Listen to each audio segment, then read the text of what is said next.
Nahdlatul Ulama sekaligus memperingati hari lahirnya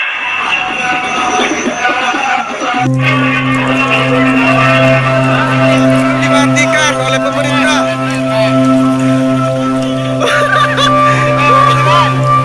Jalan motornya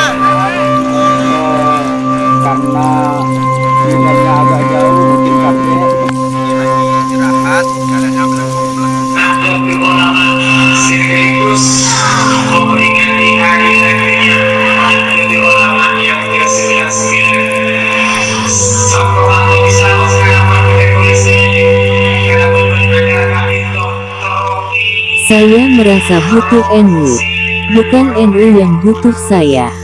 Begitulah sepenggal kalimat yang diutarakan Rois Ranting NU Montorna II, Kiai Wahli Sahe saat ditemui reporter bintang9news.com di kediamannya, Dusun Lenteng, Desa Montorna, Kecamatan Pasongsongan. Karena yang butuh NU adalah saya, maka demi NU, apapun akan saya lakukan, lanjutnya penuh semangat. Spirit itulah ternyata yang mendorong dirinya eksis berjuang sebagai aktivis NU di zona selatan Pasongsongan, khususnya di Montorna II, hingga detik ini. Bagai tetesan air yang mampu hancurkan kerasnya batu, tanpa berputus asa, dirinya terus berupaya mencari dan membentuk kader, agar NU di dusunnya tidak hanya ia seorang. Sejatinya, Amalia warga Ranting Montorna II adalah NU. Namun, secara organisatoris, warga belum memahami NU. Karena itu, selama 9 tahun, ia tetap bertahan sebagai aktivis NU, meski harus berjuang sendirian.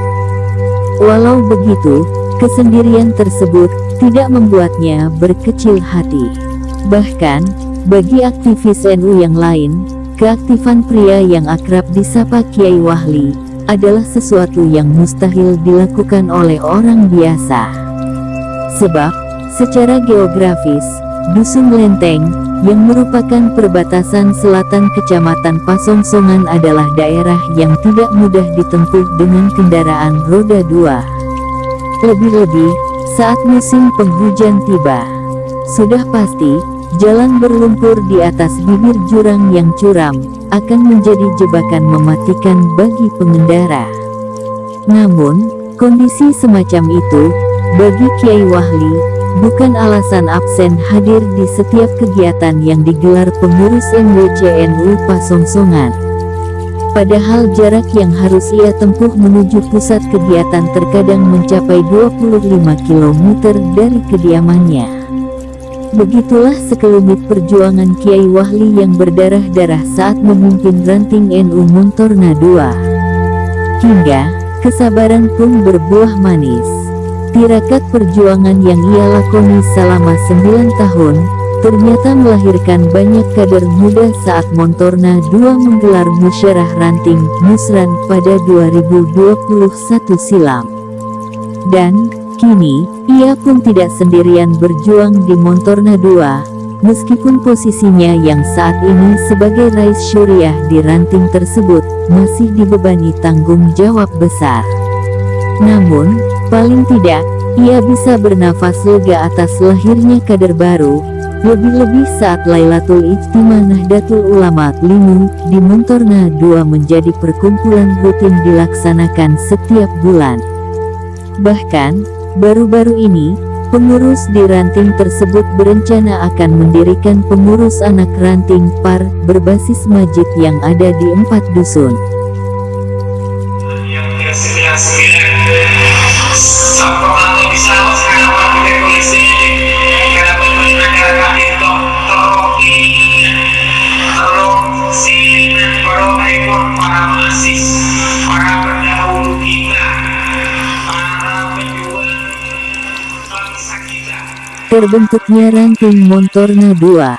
Pada mulanya, Desa Montorna hanya ada satu ranting, yakni Ranting NU Montorna.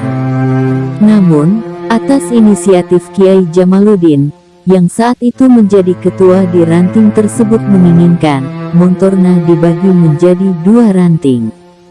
Hal itu beralasan, mengingat wilayah Desa Montorna sangat luas dengan akses jalan yang juga menyulitkan.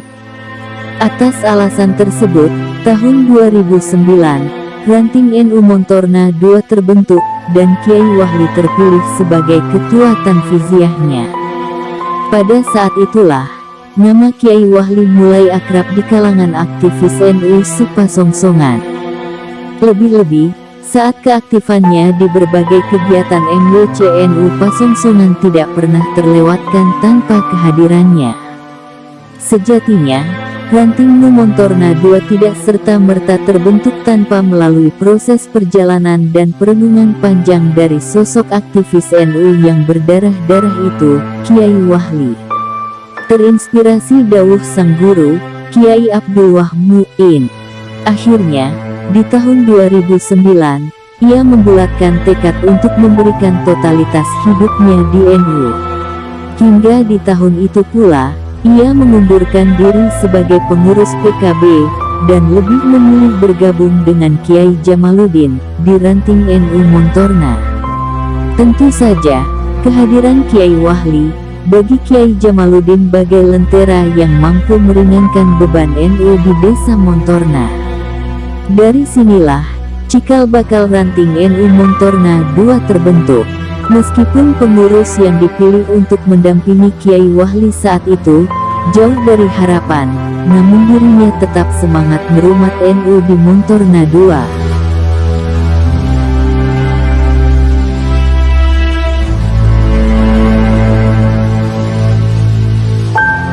Selain sebagai aktivis NU, dunia pendidikan juga tak lepas dari bidikan Kiai Wahli. Terenyuh melihat fakta yang dialami anak-anak di dusunnya, dirinya pun terdorong untuk mendirikan lembaga pendidikan, demi mempermudah mereka dalam mengakses pendidikan. Bagi Kiai Wahli, lembaga pendidikan di dusunnya adalah kebutuhan primer yang harus dipenuhi. Sebab, jarak tempuh menuju sekolah yang ada tidaklah dekat. Bahkan, jika di musim penghujan, anak-anak di kampungnya dapat dipastikan tidak akan masuk sekolah. Sebab, akses menuju sekolah tidak bisa dilalui, meskipun harus dengan berjalan kaki.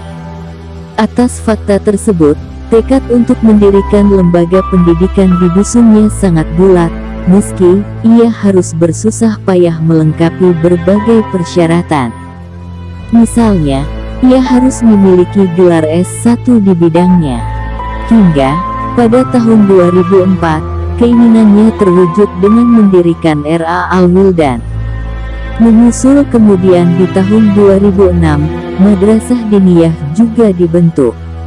Bahkan, atas permintaan warga setempat, di tahun 2008 ia sukses mendirikan SDI Al-Wildan. Selain dunia pendidikan, dirinya juga menjadi motor penggerak pembangunan masjid di Dusun Lenteng. Dengan alasan jarak tempuh yang jauh, Kiai Wahli seakan mengajak warganya lebih mandiri dalam segala hal, termasuk pula dalam memiliki tempat ibadah.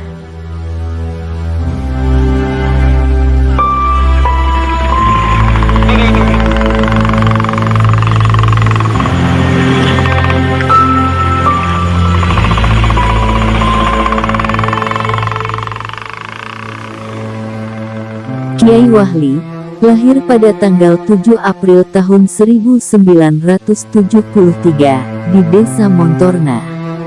Kedua orang tuanya, Kiai Sahe dan Nyai Kiptiah yang berlatar belakang santri, mendidik Kiai Wahli sejak kecil dengan pendidikan agama. Namun, keduanya juga tidak menutup mata dengan pendidikan umum.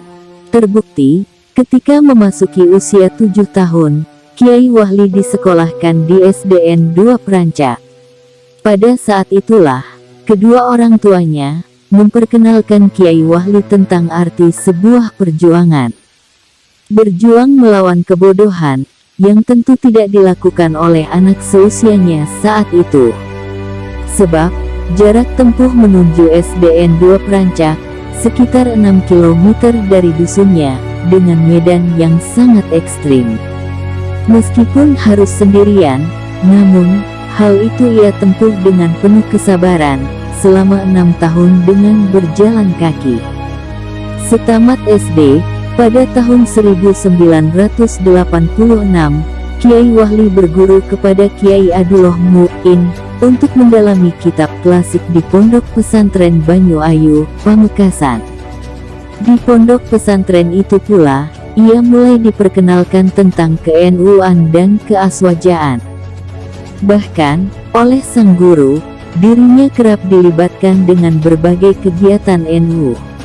Pernah suatu ketika, ia mewakili sang guru untuk menghadiri pertemuan PKB di Pondok Pesantren Langitan, yang saat itu dinahkodai oleh Kiai Abdurrahman Wahid, atau yang akrab disapa Gus Dur. Tentu saja, hal tersebut merupakan pengalaman yang luar biasa bagi Kiai Wahli, sebagai bekal ilmu yang bisa ia bawa pulang nanti. Hingga, pada tahun 2021, ia pun boyong ke kampung halamannya, dan menjadi lentera bagi warganya. Sudah pasti, menjadi Kiai Wahli yang saat ini terlihat, tidaklah seperti menyulap kertas menjadi lembaran rupiah dalam waktu sekejap. Apa yang diraihnya hari ini, bukanlah hasil abrakadabra tanpa ikhtiar yang ia lakoni selama bertahun-tahun. Ada banyak tumpahan keringat dan air mata yang tak terhitung. Besarnya pengorbanan yang ia persembahkan dengan tulus, seakan menjadi cambuk bagi kita semua, khususnya para aktivis NU, agar tidak berhenti berjuang. Wallahu a'lam. Sekaligus